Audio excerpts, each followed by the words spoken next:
Hello and welcome. This is the first and the only magazine show with the latest news and information from the UK energy scene.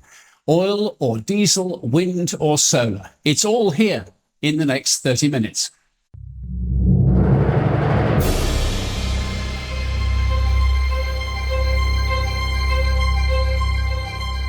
On the show this week, will COP30 actually achieve anything? We report on some nascent plans to create a roadmap for the world to abandon fossil fuels. The UK Energy Secretary Ed Miliband saying it can be done. Ukraine is hitting more and more of Moscow's oil refineries. The price of Putin's oil is falling. What will that mean for UK fuel prices? Are they going to come down? And North Wales will become a beacon in the golden age of nuclear, says the government. Plans are announced for the UK's first ever small modular nuclear reactors. They're being built by the publicly owned Great British Energy. Joining me now to discuss the week's events, Greg Newman, the Chief Executive Officer of Onyx Capital Group, and Julian Keyes from Flux Markets. Gentlemen, you're very welcome. Shall we start with COP30 and see what's going on there? As we get towards the end of the conference, the negotiating becomes a little more fraught, and the question hangs in the air as to whether anything of substance can be agreed. However, there is some optimism around a consensus on language about a roadmap for all countries to stop using fossil fuels. At a press conference on November 18, a spokesman for the French pressure group, Oil Change International, was in combative mood. If we are to have a roadmap on fossil fuels at this COP that is useful, that is actually helping countries to transition to renewable energy and to full energy access, we need it to, first of all, be rooted in equity. So we need this process to grapple with the complicated question of who is going to phase out fossil fuels when. And not countries are going to be responsible for the same timelines. The second is we need to look at the enabling conditions, because we can say fossil fuel phase out until we're blue in the face. But if we don't look at what's preventing a number of countries from getting out of fossil fuels, that's going to be for nothing. So we need to look at the finance. We need to look at the technologies. We need to look at the just transition. And this is part of the package. If there isn't progress in these negotiations on finance, in particular on just transition, on adaptation, a lot of countries will find it exceedingly difficult to agree to fossil fuel language. So let's not just look at the fossil fuel bit in isolation, but as part of a package for justice and for equity. So a low-key preamble to COP30. It might be that a deal on this roadmap is possible, but the money, of course, will matter. Which countries contribute and just how much? How's your level of optimism, Greg? COP30 going to achieve anything, or is it going to go down to the wire as ever? I think at least the Western nations, they're up against it because, of course, the US are so aggressively against the carbon emission narrative or cutting carbon emission narrative. And I think the CBAM, the carbon border adjustment mechanism coming in next year, I'd be very surprised if that doesn't come up, because that is, or if it doesn't come up, and there are some discussions around how to essentially raise more money for this, for UK to spend more money. I think the immediate political backlash would be like, and on top of that, we've got this carbon adjustment coming up next year, which is going to be very inflationary. So I think it's going to be very difficult.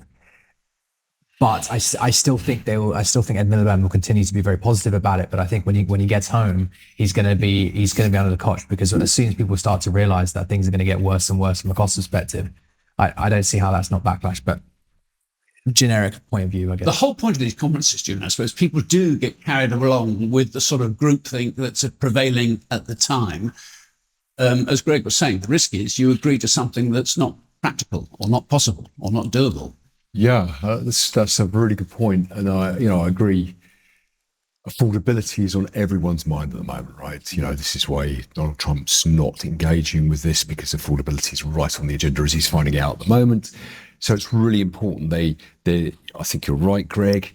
Ed's going to come out with very positive things. In fact, he said that it is achievable with will and ambitiously within the next 10 years, yet to be seen. I think, having sat on this podcast for 3-4 weeks, it is so important to understand your electorate's appetite the change in cost. And right now that's nil. So it is going to be tricky. Last COP meeting, Azerbaijan last year, the countries agreed to put 1.3 trillion into the pot. So this time, the roadmap, this COP30, the output should be how are we going to mobilise and operationalise that. And I understand that is the focus, as we saw from the French oil change. I've forgotten his name.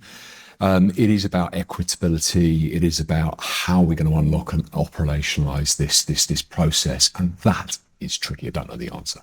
Who knows? We may still be talking about this next week because these things often overrun, don't they? Next, more information about the Ukrainian attacks on Russian infrastructure. Reuters is reporting this week that the Ryazan refinery, that's one of Russia's largest, has stopped a key processing unit. Elsewhere, Ukrainian hostility is impacting on the availability and the price of Russian fuel. But I suppose we have to wonder, what does that all mean for us in the UK? What's the latest market news as we record, Greg, on the Russian numbers? Well, there's the Russian numbers, and then there's the diesel that they export, which is what I think is much more important for the UK to be aware of. So the prices, it's actually very ambiguous. Bloomberg have reported the prices being lower, $23 around that discount to Brent, which is an almighty discount, and it is low. But to be honest, if you actually look at how prices have risen throughout, slightly risen, it's not a huge impact from where we are, in my opinion. But of course, every dollar counts type thing. But on the flip side, we've had a very aggressive rally, as we call it, an increase in price in the heating oil and the diesel markets, which are very tightly linked. So that's on a relentless rise. I think gas oil is about $800 per metric ton. So that's quite a significant increase. And I think that is I know it's going to lead to higher prices in the UK very soon. It's just whether or not it really goes for it, because you can see the Brent price and like the Russian price, like you just said, there's a headline prices and they can get reported, but you've really got to look at the diesel price, the outright price, and that can divorce quite aggressively from these headline prices, which it is. So bad because prices are actually increasing for us. It's going to go up. Yeah. And of course, as we record today, we haven't seen the effects of the latest American sanctions against Russia. They've still got to be factored in sort of starting next week, right? Yeah, they actually come into full impact on the 21st, so Friday this week, if my maths is right. And I think, just to reiterate, it is very asymmetric. So, yeah, the crude from Russia is trading at this substantial discount. To the casual buyer, they might think, well, that's going to impact my buy diesel cheaper. But actually, we've seen, and looking at the graph here, we've got diesel prices here in the UK. They have significantly rallied towards the end of last week as a result. So we got up to, this is all in pence per litre. So this is £1.51 at the moment. And during the course of last week, we're £1.47. This is pump price, our recorded flux pump price. So you will see this in a couple of weeks at the pump, right? Exactly. It takes, so if prices stay at this same level or go higher, we'll see that lag as people buy new stocks at their local forecourt at current prevailing prices. This filter through because it takes somewhere between 10 days and 3 weeks to filter through. But the buses fill up today, right? Yes, and as you see this program, and I think we need to also underline, and we've spoken about it before, that yes, Russian crude has decreased. But if sanctions are really placed rigorously, and I mean sort of second level, that in the past, Russia and other countries that have been sanctioned work around these. They've got ways of obviating it, right? If that's not possible, we really will see these prices and oil prices go up quite That's what I was substantially. going to add to this. So it's been a strange couple of weeks for the market because the sanctions got announced, and as Julian is describing, that is undeniably for the freely market traded oil is very bullish. We expect the prices to rise very aggressively. There's a lot of messing around. It was a big shock to the oil market, and actually the oil market participants generally, the traders, didn't fare very well. But now that's kind of coming to an end, and we've had bits of overhang, bits of glut, people talking about this and that. When they bite next week, the reality is going to bite in combination with diesel. It really is, the global market, his eyes are on diesel, and sanctions will start to bite from next week.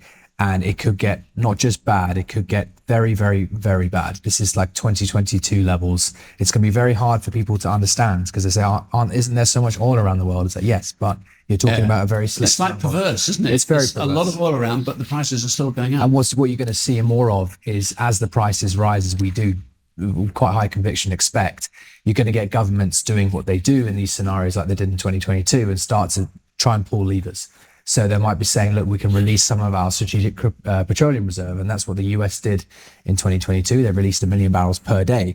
But the thing is, they've done that and they didn't replenish it. So if they do it even more now. So not a trick they can repeat. It's not really a trick, or they could, but it just puts them under a hell of a lot of pressure. Yeah. And I think my personal view is, and this is hugely conjecture, but Trump's relationship with Saudi Arabia, he's always had a good relationship with them and encouraged trade. But I think you never know what's going on behind the scenes. And I think he's always been aware that if I'm going to put more pressure on Russia, I need cooperation with Saudi Arabia. But he's not an oil trader. I think he overestimates how much they can supply in lieu of Russian oil. Stop buying Russia, just buy Saudi. Saudi don't have that kind of spare capacity. It's not that simple, is it? It's really not that simple. And even weirder than that, there's even for the US, who have quite a lot of excess, even they need to import some of Saudi because of the grade and things like that. So it's going to be a bit of a mess, we predict. And with these things, the most worrying part is every time we do something to Russia, it just makes it worse. But I think even if it was to make it better, I don't see them as a country or who can come to a negotiation table and within a couple of hours it's done. This is a negotiation that even if it's successful because of the sanction pressure, it will be years before something's negotiated. So I don't see a world where oil is not incredibly tight and highly priced, unfortunately, going forward.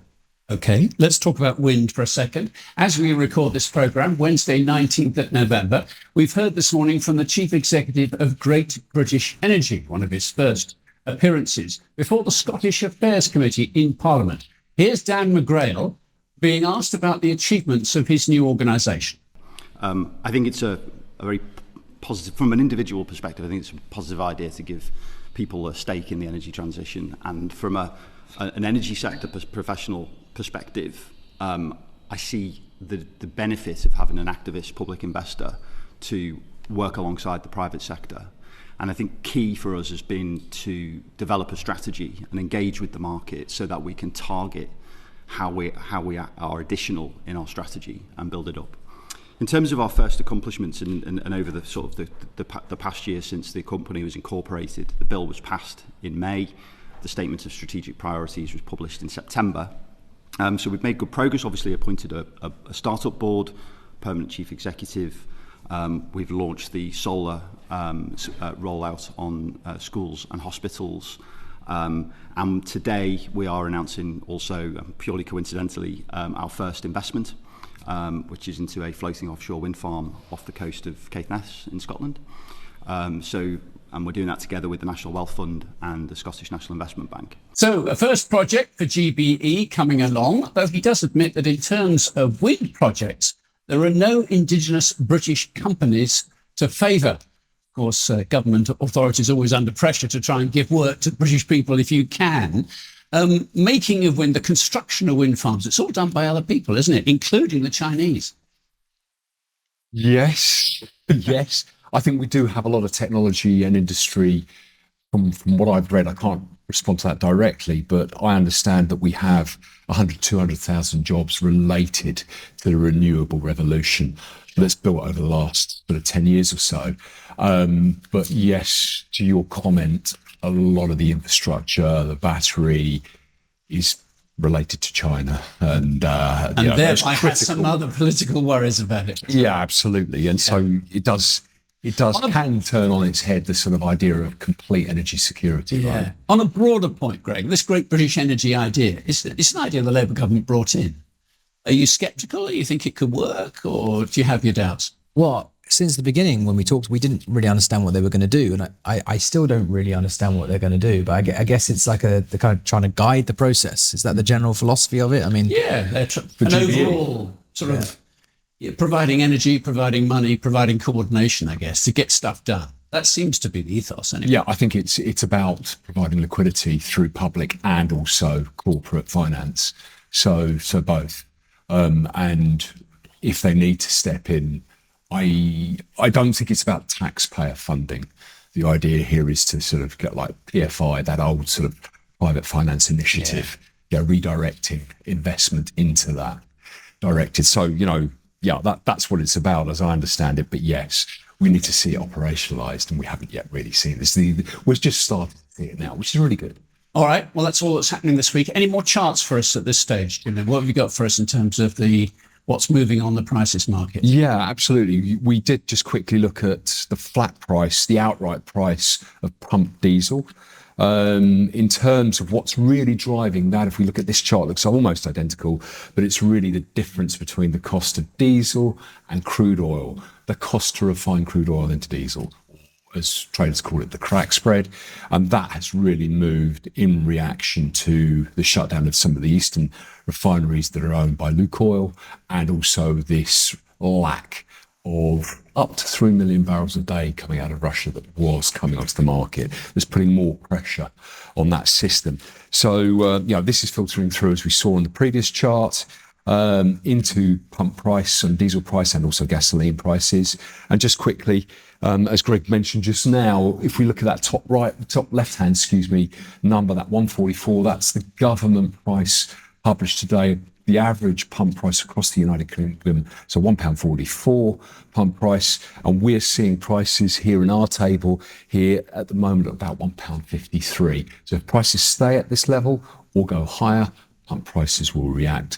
Tends to take 10 to 2 to 3 weeks for this to filter through. So 1 to 3 weeks to filter through. Okay, Julian, thank you for that. This is the UK Energy Show, brought to you by Flux, the biggest news, information and trading platform for world energy markets, from Onyx Capital Group. Now, next, something brand new for Wales was confirmed by the government this week. For decades, Wales led the way in powering Britain, and today we're leading again. Right here in North Wales, we're building the UK's first small modular reactors, the start of a new golden age of clean energy. Thousands of high-quality jobs, new apprenticeships, billions of pounds of investment delivered by Labour governments in Cardiff and Westminster, working hand in hand. Wales will be at the heart of our mission to make Britain a clean energy superpower. This is the power of Labour working together, delivering energy security, good jobs and a brighter future for every part of Wales. Now, the government argues these small modular reactors will be an important part of the electricity generation mix. Others are not convinced. A campaign group called Nuclear Free Local Authorities says that SMRs are uncertain and unproven, and that power generation, in any case, from these things won't start until the 2030s. Oh, and by the way, the electricity created will be far more expensive than that generated from renewables. So, your take, gents, on small nuclear reactors, modular reactors. Are they going to work? But I think anything that at least attempts to reduce the intermittency of renewables, just basically wind doesn't blow all the time. It creates a strain on the grid, because when the wind doesn't blow, they have to go and use natural gas. The natural gas traders go, thanks very much, rack up the price, and we end up paying way more. So anything that more reliably supplies the grid that isn't fossil fuels, that isn't in the hands of traders, should be a good thing. Obviously, this is an easy thing to say, but we should have had these a long time ago. So it's one of those things where you say it won't be done in 2030 till 2030, but that's probably what they said in 1990. I don't know. So I disagree with that logic. I think we need as much as we can. We need as much reliability as we can. We've seen the impact of Germany reducing their nuclear, and it increases your reliance on the excess, even coal. So you just need to be very, very careful about saying nuclear is not needed because we have renewables. But what renewables? Do you agree with that? Yeah, I do. I think nuclear is a renewable. Problem comes when you come to decommission it, of course. I think we've got a long history globally of building nuclear reactors on a larger scale. What I like about small modular reactors is that they are more flexible. You can deploy, the idea will be you'll be able to deploy them around the grid, just, wherever you really need to build it relatively quickly. This is about baseload. This is about continuous consumption. So it's not about helping at tea time when prices really ramp up. That's not about switching on there. We will still need gas or short to medium long-term storage that could be switched on at that time. And there are answers within the renewable sector to that. In terms of expense, what I understand from what I've read, I don't know, and it is a bit hypothetical, this is going to cost about 5 to 7 pence a kilowatt hour. So, today, if I go and fix my electricity price, I'm paying 26p. So it is cheaper from what I've read, theoretically. And I understand, again, theoretically, it is easier to decommission than the larger nuclear reactors. So to my money, it's a good thing. And it's in Wales, so that's supporting Wales and jobs. I thought you were going to say something else there. No! Well, Hartlepool have got some developments away. They are coming around the United Kingdom, but I think this is the first for Wales. Yeah, and absolutely. Going up on Good Anglesey, stuff. I think, and there may well be others too. This is the UK Energy Show. Next, what's being talked about on social media?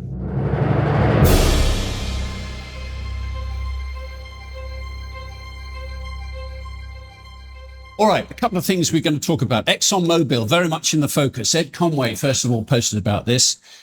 Sky's economics guru, of course. They noting that the Exxon people are closing the plastics factory in Mossmorran, losing some 400 jobs. Well, a person, maybe a man, maybe a woman, called Big Orin, says, hope the government force Exxon to either sell the plant or clean up and demolish it before handing the land back to the local council. Exxon coming in for a bit of grief there, Greg. Yeah, I think his comment. I understand completely what he's saying. Isn't like, and now it's gone. Let's clean it up. Great, but I think I'm actually more interested in what he's commenting on, which is the plastics refinery going down. And I love that this guy was saying, the UK invented polyethylene, and now we no longer manufacture it, no longer export it. That's just an unfortunate reality, which is you lose your competitive advantage. Obviously, the economics don't work. You can't do it. But to be clear, people are going to say, oh, we've lost that to China. Well, we actually haven't. We've lost it to the US. The US export an incredible amount of natural gas liquids and petrochemicals to some extent, and or at least the feedstock for these petrochemicals. So we were taking that in at very cheap rates, and we were processing it like INEOS, that kind of thing, and we're just doing it less and less because we can't do that as efficiently, and global prices and all that. But if we had been sourcing our natural gas liquids more directly, if we've been supporting that industry, and if we'd had better tax situations, you never know. This could still be a burgeoning industry, and clearly we have the expertise. We've shot ourselves in the foot with this one, do you think? And it's just yet another sign that that's exactly what we've done. Right. And it is what it is. But you're just going to hear more and more of these stories, and we hear them all the time. But it's just a steady decline, which is almost inevitable now to be dead unless there's a completely big reversal. That's my take. Yeah, for me, it's a dreadful shame that people are losing their jobs. Hopefully that they can retrain and go into other areas. I think it's really important that, we think about, it's clear that people feel very strongly when things are in their backyard about pollution, environment. But of course, what we need to think here is that with the loss of that revenue, we're losing tax receipts as well, right? So, at a time where affordability, both individually and as a collective, public finances are poor. So, these things all have knock-on impacts that we then need to pay for. So it's not simple, it's not straightforward, and unfortunately it's down to economics. Comment here from another one about ExxonMobil, actually, because there's a report that they're considering buying some of Lukoil's international assets. This has come from a post on X from Strictly Oil and Gas member. Assets in Kazakhstan and Iraq under review. What do we think the Lukoil situation is? Yeah, it's really interesting because this is an oil trader, right? Sometimes people, I think a lot of people aren't aware that they know of the big producers, but they produce it and kind of stand still in a way, right? The oil traders have to come in, take it from them, deliver it around the world to refiners and that kind of thing. So really the oil traders are incredibly important to our ecosystem of oil and gas. So people are very keen to get after Lukoil's assets because they were responsible for delivering a hell of a lot of oil to the world. And something in Iraq, I think, are they talking about the one in Iraq? Yeah, Iraq and Kazakhstan. So Iraq's the big one.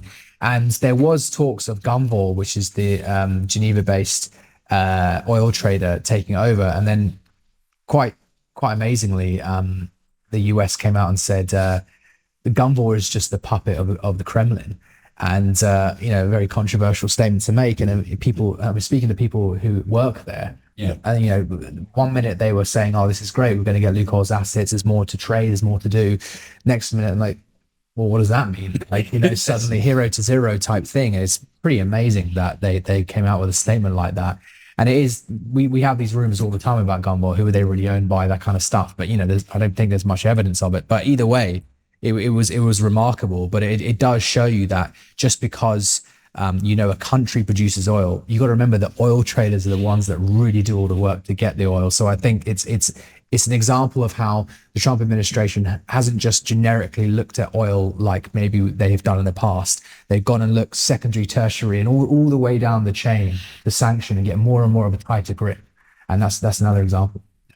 This one alludes to, we'll finally do one from a guy called Paul Rainford. It kind of alludes to the COP30 conversation we were having. And it's a familiar argument, this about, why are we doing something when we are a relatively small producer of CO2? And the argument is presented by Paul. He cites this graph. Our world in data is the graph he's alluding to here. And China, of course, produces an awful lot more CO2 than the rest of us put together. I quite like how he's put it. So glad our bills are very high so we could save the planet more on. Yeah, I mean, like that is a pretty leading argument, right? Like we are trying to, the narrative is we're trying to lead. So we're saying, look, this is how it should be done and everyone should follow. Unfortunately, another narrative, which if you listen to some of the major podcasts around the world, you hear the Chinese diplomats, they are aggressively saying UK is dead, it's a waste of time. Yeah. So they're not leaders. So then if you're not a leader, then you're just doing it for the moral high ground, which, the UK are known for doing, right? I mean, there's people who will do what's right if they think it's right. And I've always said, and I think that's the point of this show, it's a democracy. If that's what you want to do, that's what you want to do. But you do need to be aware it's having this impact relative to China and it's costing you this much relative to people who are actually making money. If you're still okay with that, that's absolutely fine. At least you know.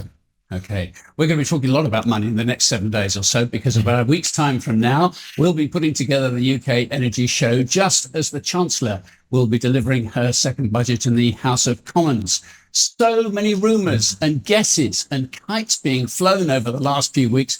Personally, I've never seen anything like it. So, Greg and Julian, I wondered if we could just have a look at some of these things and maybe you could score them as to whether you think the rumours are likely or not.